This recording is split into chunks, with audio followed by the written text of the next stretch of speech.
Ana shu qarzga bir narsa olish, qarzga bir narsa olib yeyish, qarzga bir narsa olib kiyish, qarzga to'y qilish, kredit nima bu? Bu inson o'zining ertangi kunini bugun sotib qo'yishi. Kredit yoki qarzga olingan mana shu buyumlar hali topmagan pulini sarflab qo'yishi.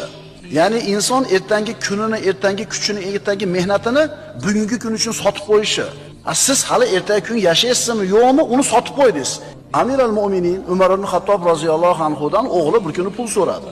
Xalifani qo'lida puli yo'q. Xazinachidan so'rab turmaylikmi, keyingi oyligingizning hisobidan? Bo'pti, bor so'ra dedi.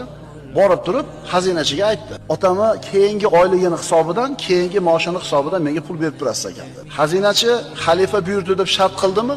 Yo'q. Otangiz keyingi oyligimdan berib tursin debdi-yu, lekin keyingi oyda yashashiga bir kafolat xati yozib bermabdi dedi. Bermaydi.